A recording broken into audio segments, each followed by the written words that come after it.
The vastness of space has a way of making you feel small, insignificant, a mote of dust in an infinite, uncaring universe. But nothing could have prepared me for the true insignificance I would feel when faced with the horror that lurked in the depths of Tabby's star. I am, or rather, was, Dr. Elias Thorne, NASA's Golden Boy astrophysicist. This is my story, my confession, my warning. It began as many world-changing events do on an utterly ordinary day. The kind of day where the banality of existence weighs heavy on your shoulders, where the monotony of routine feels like a straitjacket. I remember it was a Tuesday. The smell of burnt coffee lingered in the air of my small apartment, mingling with the faint scent of ozone from overworked electronics.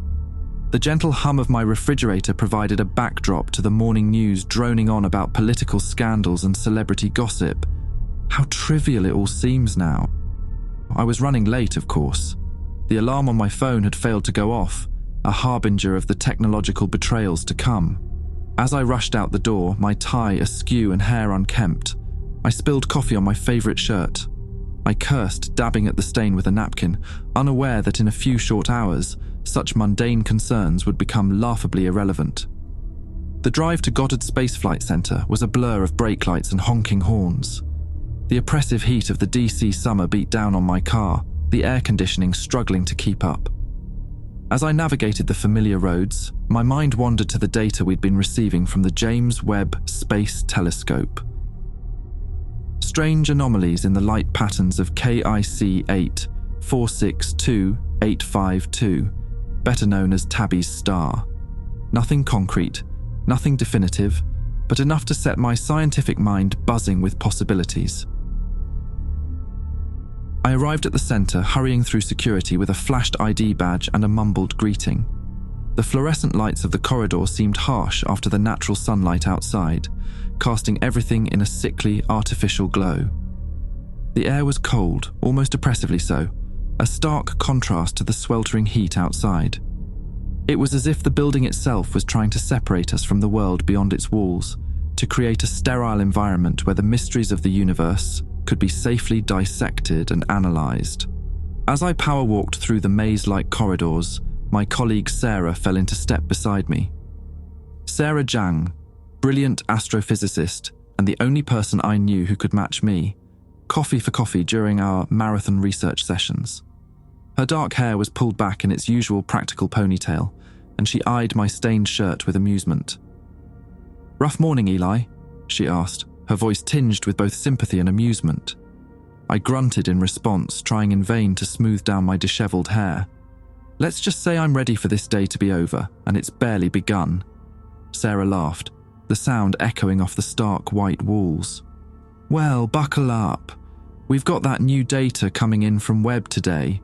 Who knows? Maybe we'll discover aliens." I rolled my eyes, but couldn't help smiling. Sarah's optimism was infectious, even on my worst days. "Right. And maybe I'll win the lottery and retire to Bora Bora." "Hey, stranger things have happened," she said with a wink. "Remember that time Dr. Patel thought he'd discovered a new type of quasar, and it turned out to be a smudge on the lens?" We shared a laugh at the memory, the sound bouncing off the sterile walls. It felt good, normal. If only I'd known how precious these moments of normalcy would soon become. If only I'd known that this ordinary Tuesday would be the beginning of the end. The control room was bustling with activity when we arrived. The air was thick with the smell of stale coffee and the faint odour of too many people who'd been working too long without a break. Screens flickered with streams of data, casting an eerie blue glow over the faces of my colleagues. The low hum of computers filled the air, punctuated by the occasional beep or ping of incoming data. Dr. Hassan, our team lead, waved us over to his station. Hassan was a brilliant scientist, with a mind like a steel trap and a beard that would make Dumbledore jealous. Right now, though, he looked troubled. The lines on his face seemed deeper than usual, his eyes shadowed with concern. "Elias, Sarah, glad you're here," he said, his accent thickening as it always did when he was stressed. "We're picking up something unusual from KIC 8462852. I frowned, leaning in to look at his screen. The familiar star chart was there, but something was off. The light patterns were wrong. Tabby's star. I thought we were done with that wild goose chase. Tabby's star had been a subject of intense speculation in the astronomical community for years. Its strange dimming patterns had led some to propose everything from swarms of comets to alien megastructures as explanations. But after years of study, most of us had written it off as an interesting but ultimately explicable phenomenon. Hassan shook his head, his eyes never leaving the screen. This is different. Look at these light curves. I leaned in closer, my coffee-stained shirt forgotten. The data didn't make sense. The star's brightness was fluctuating in patterns I'd never seen before. It was as if something massive was periodically blocking the star's light, but not in any way that could be explained by planets or asteroid belts. What the hell, I muttered, my mind racing through possibilities. Could it be some kind of stellar phenomenon we'd never encountered before? A malfunction in our equipment? Sarah voiced what we were all thinking. Could it be artificial? The word hung in the air, charged with possibility and fear. Artificial, made by intelligent beings. Aliens. Hassan's response was cut off by a commotion at the other end of the room. One of the junior researchers, a kid named Alex, who couldn't have been more than a year out of grad school, was calling us over frantically. "Dr. Thorne! Dr. Hassan! You need to see this!" We hurried over, the tension in the room ratcheting up with each step. Alex's screen showed a different view of Tabby's star, this one from a different part of the electromagnetic spectrum. And there, barely visible at the edges of the image, was something. "What am I looking at?" I asked, squinting at the screen. Alex's voice was trembling with excitement or fear, possibly both. "I'm not sure, but it's moving, and it's big. Really big." I leaned in closer, my heart pounding in my chest. At first, I couldn't see what Alex was talking about, but then, almost imperceptibly, I saw it. A shadow, darker than the void of space itself, moving across the face of the star. "My God," Sarah whispered beside me. "What is that thing?" I couldn't answer. My eyes were fixed on the screen, watching as the shadow moved with ponderous grace. It was huge, far larger than any planet or asteroid, and there was something about its movement that seemed purposeful. In that moment, I felt a paradigm shift. Everything I thought I knew about the universe crumbled away, replaced by a terrifying new reality. We were not alone, and what was out there was beyond our comprehension. The next few weeks were a blur of sleepless nights, frantic calculations, and heated debates. NASA was in chaos, torn between the desire to study this unprecedented phenomenon and the fear of what it might mean. I threw myself into the work, partly out of scientific curiosity, but mostly to keep the creeping dread at bay. Our team worked around the clock, analysing every scrap of data we could get our hands on. We pored over the images from Webb, ran countless simulations, and debated endlessly about what we were seeing. The thing we had seen, we started calling it the shadow for lack of a better term, defied every law of physics we knew. It was enormous, easily the size of Jupiter. Its shape seemed to shift and change as we watched, sometimes appearing solid, sometimes almost gaseous. And the way it moved, it was like watching a ballet performed by a mountain. Graceful, purposeful, and utterly alien. But the most terrifying thing was how it interacted with the star. It wasn't just passing in front of it, it was changing it. The star's output was fluctuating wildly, its spectrum shifting in ways that should have been impossible. It was as if the very fabric of space-time was being warped around it. Through it all, I couldn't shake the feeling that we were missing something, that there was some crucial piece of the puzzle just out of reach. That feeling led me to spend more and more time digging through old data, looking for any clue that might help us understand what we were dealing with. It was during one of these late-night research sessions that I stumbled upon something that would change everything. I was in my office, surrounded by empty coffee cups and discarded printouts, my eyes burning from staring at screens for too long. The air was stale, The only sound the hum of my computer and the occasional ping of a new data packet arriving. I was digging through old signal data, looking for any anomalies that might be related to our current situation. That's when I found it. A signal, recorded decades ago but dismissed as background noise. At first glance, it didn't look like much, just another blip in the vast sea of cosmic radio waves. But something about it nagged at me. I spent hours cleaning up the signal, filtering out interference, trying to make sense of it.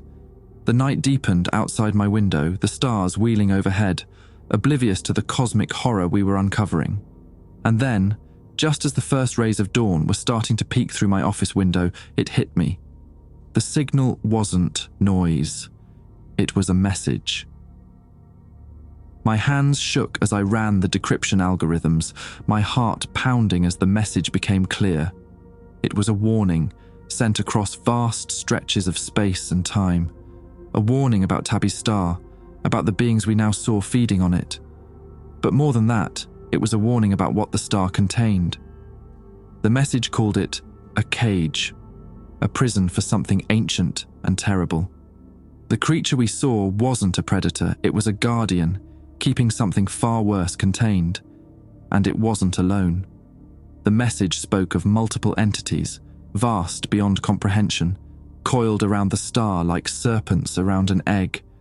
Giant sentinel worms, the message called them. Cosmic guardians tasked with an eternal vigil. The implications were staggering. If this message was to be believed, we weren't just dealing with alien life. We were dealing with something that predated our universe itself, and we were on the verge of waking it up. I sat there staring at the decoded message as the sun rose over the NASA campus. I should have been excited. This was the discovery of a lifetime. Proof not just of alien life, but of being so advanced they could imprison a star. Instead, all I felt was a deep, primal fear. I should have taken the warning to heart.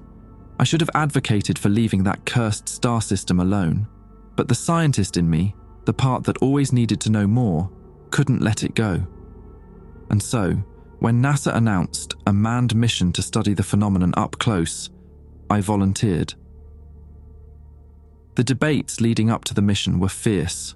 Many argued that it was too dangerous, that we were meddling with forces we couldn't understand. Others said we had a responsibility to investigate, to learn what we could about these beings and the threat they were guarding against. In the end, the desire for knowledge won out. But it wasn't just about scientific curiosity. There was fear, too. Fear of what might happen if we didn't learn more. If these beings could imprison a star, what else were they capable of? And what would happen if the thing they were guarding ever got free? The mission was planned in record time. A specially designed ship, the Icarus, was built to withstand the extreme conditions near the star. A crew was selected, the best of the best from NASA and space agencies around the world.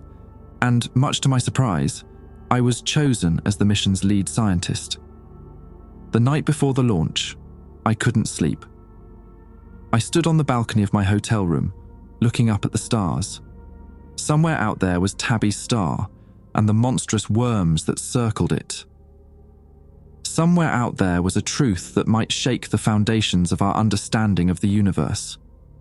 As I stood there, I felt a presence behind me. It was Sarah, looking as sleepless as I felt.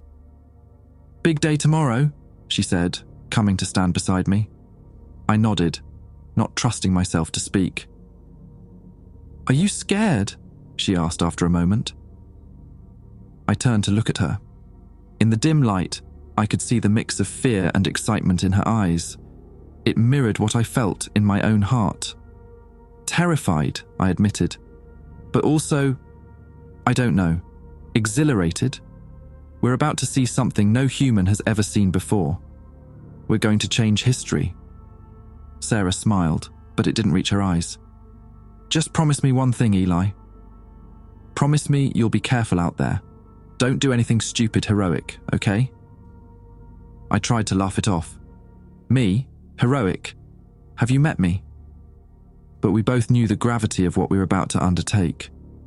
As we stood there looking up at the stars, I couldn't shake the feeling that everything was about to change. The launch day came faster than any of us expected. As I stood on the launch pad staring up at the sleek form of the Icarus, I couldn't shake the feeling that we were making a terrible mistake. The ship looked both beautiful and ominous, its black hull gleaming in the morning sun. I turned to look at my fellow crew members. There were 6 of us in total. Captain Maria Rodriguez, a veteran of 3 previous space missions, her face a mask of calm professionalism. Dr. Chen, our physicist, his eyes bright with excitement. Sarah, looking pale but determined. And rounding out our team were 2 engineers, Jackson and Yuki, both checking and double-checking their equipment.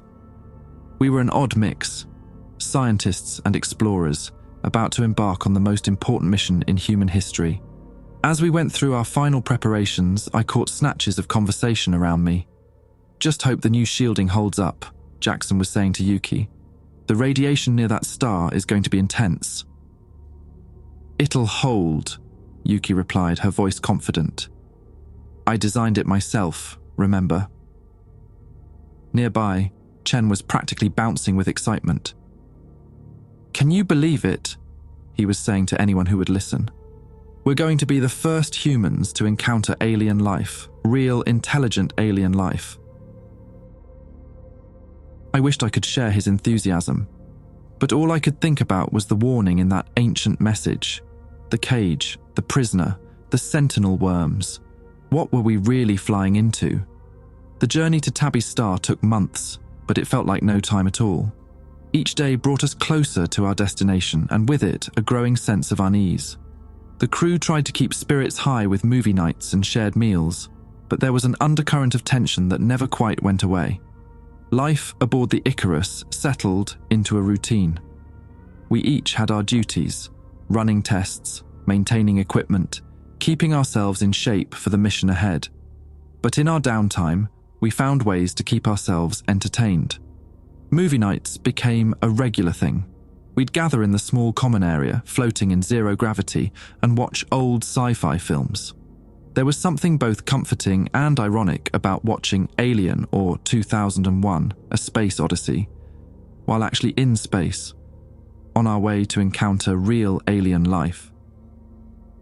"You know," Jackson said one night, as the credits rolled on Close Encounters of the Third Kind, "I always thought if we met aliens, it'd be more like this. You know, bright lights, music, all that stuff, not whatever those things are we're heading towards." There was a moment of uncomfortable silence. We'd all seen the images of the shadow passing in front of the star. It was about as far from the friendly aliens of Spielberg's imagination as you could get. "Well," Sarah said, trying to lighten the mood, "maybe they'll surprise us. Maybe they'll greet us with a rousing chorus of 'Also sprach Zarathustra.'" We all laughed, but it was a nervous laughter. As the weeks turned into months, the reality of what we were heading towards began to sink in. Captain Rodriguez did her best to keep us focused. "Remember your training," she'd say during our daily briefings. "We're scientists first. Whatever we find out there, we observe, we record, we analyze. We do not engage." Easy for her to say.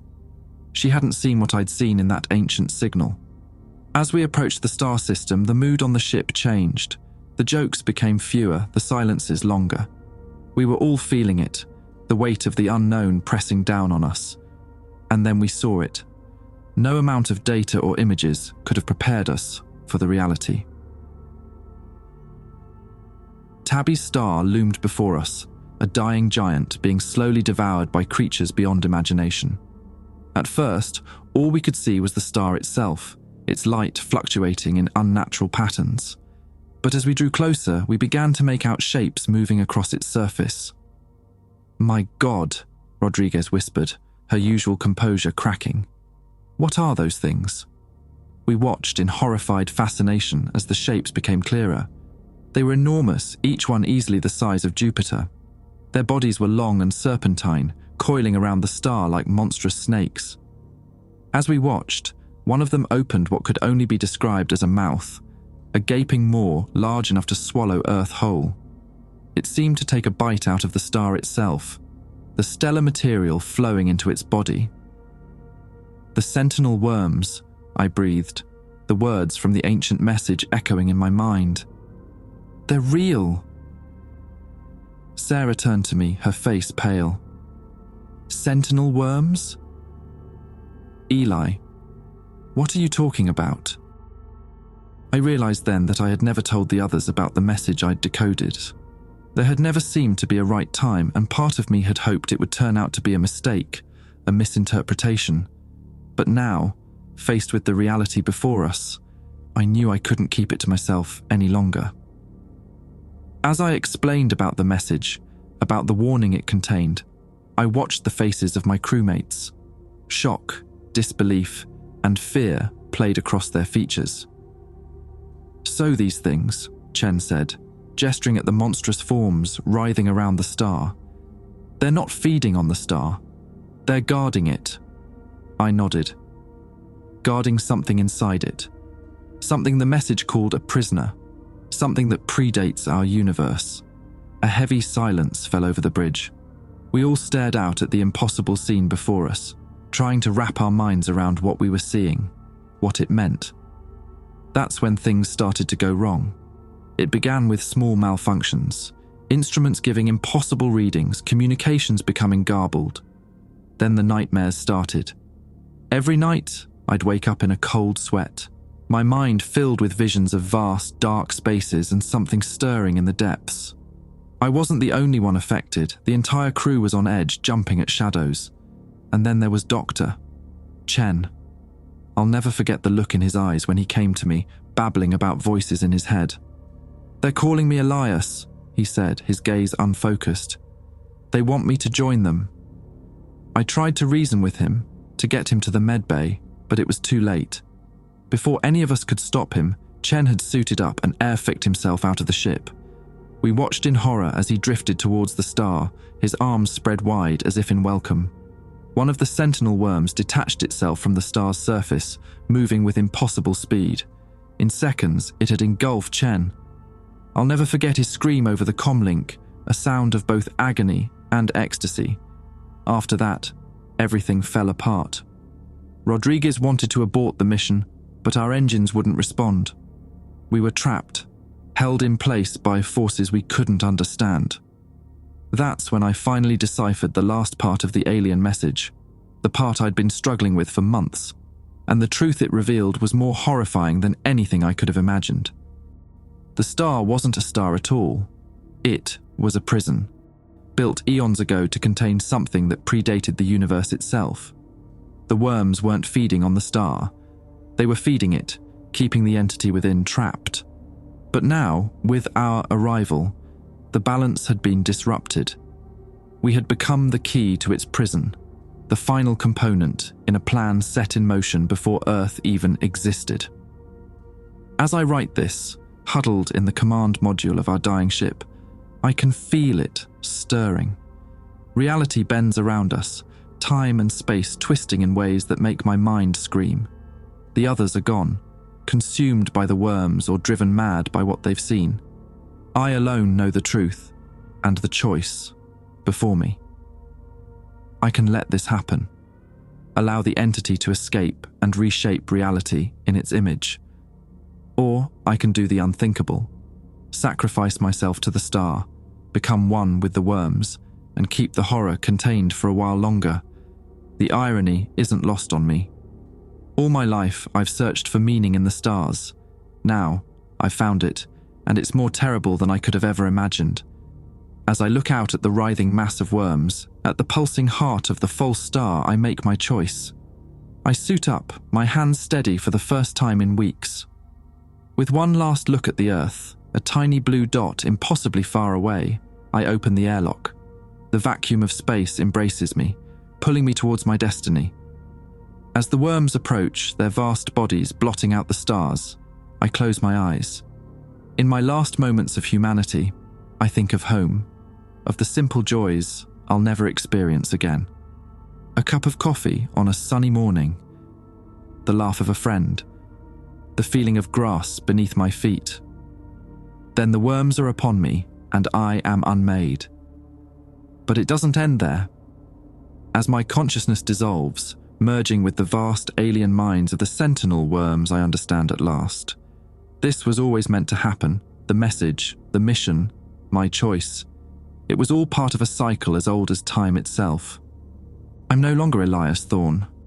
I am the Watcher, the Guardian, the Eternal Sentinel, and I will keep my vigil, holding back the darkness for as long as I can. Eons pass in the blink of an eye. Stars are born and die. Galaxies collide and merge. And still, we watch. Still, we guard. But the entity stirs. It has tasted freedom, and it hungers. Our prison weakens. We know it is only a matter of time before it breaks free, and so we send out a call. A message hidden in the light of a distant star. A warning, a plea, a trap.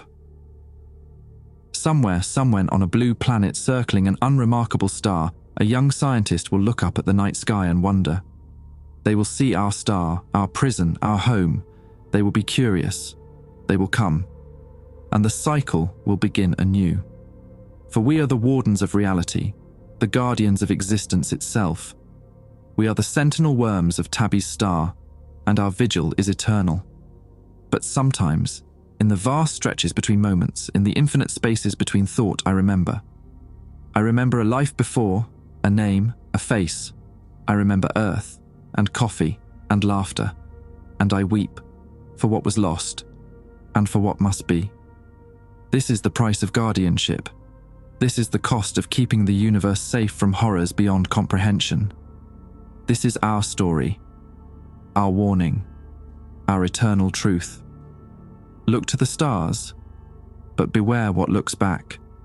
For in the depths of space, in the heart of a star that is not a star, we wait, and the darkness waits with us.